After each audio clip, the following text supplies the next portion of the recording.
পড়াশোনা যেটা একটা বোরিং কাজ, সেটাকে কি একটা নেশার মতো বানিয়ে ফেলা যায়? হ্যাঁ, যায়। আর এর জন্য লাগবে মাত্র 7টা দিন। চলেন এই পুরো পদ্ধতিটা আমরা ধাপে ধাপে জেনে নেই। আচ্ছা, পড়াশোনা কি প্রায়ই একটা বিশাল বোঝার মতো লাগে? মানে বইটা খুলতেই রাজ্যের ঘুম এসে যায়, মনোযোগ একদমই থাকে না।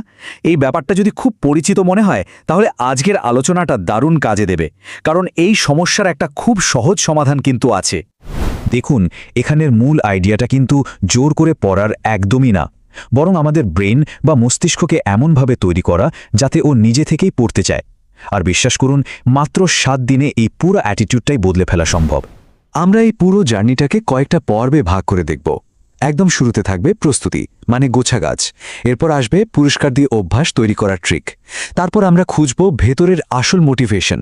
আর সবশেষে থাকবে সেই গোল্ডেন রুল, যেটা সবকিছুকে এক সুতোয় বেঁধে ফেলবে। তো চলেন শুরু করা যাক প্রথম পর্ব দিয়ে। এই পর্বের আসল উদ্দেশ্য হল একটা সঠিক পরিবেশ তৈরি করা, মানে সাকসেসের জন্য একটা ফাউন্ডেশন বিল্ড করা আর কি। প্রথম 2 দিনের কাজগুলো কিন্তু খুবই সিম্পল, কিন্তু অত্যন্ত গুরুত্বপূর্ণ।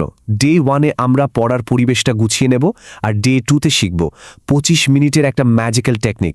প্রথম দিনের কাজটা হলো নিজের পড়ার জায়গাটাকে একটা পারফেক্ট মুডে নিয়ে আসা। পড়ার টেবিলটা একদম ক্লিন করে ফেলুন, শুধু যে বইগুলো দরকার সেগুলোই রাখুন। একটা সুন্দর স্টাডি ল্যাম্প, আর হ্যাঁ, দেয়ালে নিজের লক্ষ্যটা ছোট্ট করে লিখে রাখুন। যেমন ধরুন SSC 2026 A+। কারণ কি জানেন, একটা সুন্দর গোছানো জায়গায় না এমনিতেই পড়তে বসতে ইচ্ছে করে। দ্বিতীয় দিনের যে ম্যাজিক্যাল টেকনিকের কথা বলছিলাম, সেটার নাম হলো পোমোডোরো মেথড। আমাদের ব্রেন কিন্তু খুব চালাক। ওকে যদি বলা হয় ঘন্টার পর ঘন্টা পড়তে হবে, ও সাথে সাথে বিদ্রোহ করে বসে। কিন্তু ওকে যদি বলা হয় আরে মাত্র তো 25টা মিনিট পড়ব, তখন ও খুব সহজেই রাজি হয়ে যায়। 25 মিনিট ফুল ফোকাস, তারপর 5 মিনিটের ব্রেক। এই সাইকেলটা অভ্যাস তৈরির জন্য একদম জাদুর মতো কাজ করে। আচ্ছা, প্রস্তুতির পর্ব তো গেল। এবার আমরা ঢুকছি দ্বিতীয় পর্বে। এইখানে আমরা কিছু সাইকোলজিক্যাল হ্যাক বা কৌশল নিয়ে কথা বলবো, যা পড়াশোনার জন্য একটা পজিটিভ ফিডব্যাক লুপ তৈরি করবে। ডে 3 এর মূল আইডিয়াটা হলো ছোট টার্গেট, ছোট ছোট জয়। মানে একবারে পুরো একটা চ্যাপ্টার শেষ করার কথা না ভেবে টার্গেট করুন 20টা MCQ, বা ধরুন 5টা সৃজনশীল প্রশ্ন সলভ করা, কিংবা কঠিন একটা ফর্মুলা মুখস্থ করা। আর কাজটা শেষ হলেই ক্যালেন্ডারে একটা বড় করে টিক চিহ্ন দিন। এই যে ছোট ছোট অ্যাচিভমেন্ট, এটা ব্রেনকে অসম্ভব রকম মোটিভেট করে। ডে 4-এ আমরা একটা দারুণ ট্রিক ব্যবহার করব, স্টাডি প্লাস ডোপামিন ট্রিক। কাজ আর রিওয়ার্ডের মধ্যে একটা ডিরেক্ট কানেকশন তৈরি করতে হবে। যেমন একটা স্টাডি সেশন শেষ, ওকে 10 মিনিট ফোন ব্যবহার করা যাবে। 2টো সেশন শেষ, তাহলে একটা পছন্দের গান শোনা যাবে। আর আজকের পুরো টার্গেট শেষ হলে পছন্দের কোনো খাবার খাওয়া যাবে। এতে হয় কি, আমাদের ব্রেন পড়াশোনাকে আনন্দের সাথে কানেক্ট করতে শেখে। তখন আর জোর করতে হয় না, ও নিজে থেকেই পড়তে চায়। তো পুরস্কার দিয়ে তো ব্রেনকে বাগে আনা গেল। এবার চলেন দেখি এই অভ্যাসটাকে কিভাবে আরও মজবুত করা যায়।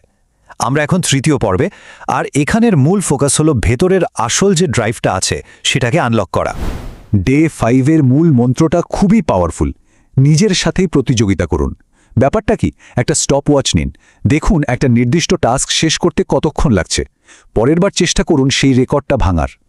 এই যে নিজের সাথে একটা চ্যালেঞ্জ, এটা পড়াশোনাকে বোরিং একটা কাজ থেকে একটা মজার গেমে পরিণত করে ফেলে। ষষ্ঠ দিনের কৌশলটা কিন্তু সাইকোলজিক্যালি খুবই পাওয়ারফুল। এটাকে বলে পাবলিক কমিটমেন্ট। যখন পরিবার বা বন্ধুদের বলে দেওয়া হয় আমি কিন্তু আজকে 3 ঘন্টা পড়ব, তখন অটোমেটিক একটা পজিটিভ প্রেশার তৈরি হয়। মানে সবার সামনে দেয়া কথাটা রাখার জন্য ভেতর থেকে একটা তাগিদ কাজ করে।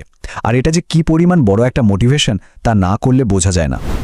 আর ফাইনালি ডে 7, এই দিনে কাজটা হলো ভিজুয়ালাইজ করা, মানে মনে মনে কল্পনা করা। চোখটা বন্ধ করে ভাবুন তো একবার, রেজাল্টের দিন সবাই কংগ্র্যাচুলেট করছে, বাবা মায়ের মুখে গর্বের সেই হাসিটা।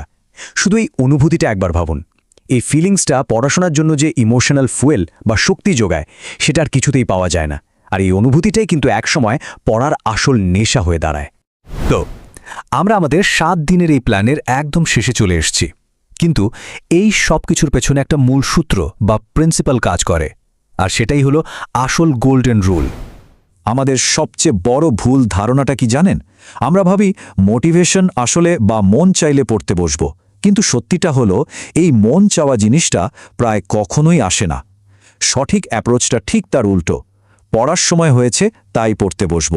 ভালো লাগছে কি লাগছে না এটা কোনো ম্যাটারই না। তাহলে সবচেয়ে জরুরি কথাটা কি দাঁড়ালো? মোটিভেশনের জন্য একদমই অপেক্ষা করা যাবে না। কোনো রকম মোটিভেশন ফিল না হলেও জাস্ট পড়ার টেবিলে গিয়ে বসে পড়ুন, কাজটা শুরু করুন। দেখবেন মোটিভেশন অ্যাকশনের পেছনে পেছনে নিজেই চলে আসবে। মনে রাখতে হবে, অ্যাকশনই মোটিভেশন তৈরি করে, মোটিভেশন অ্যাকশন তৈরি করে না। তো এই পুরো প্ল্যানটা তো জানা হয়ে গেল।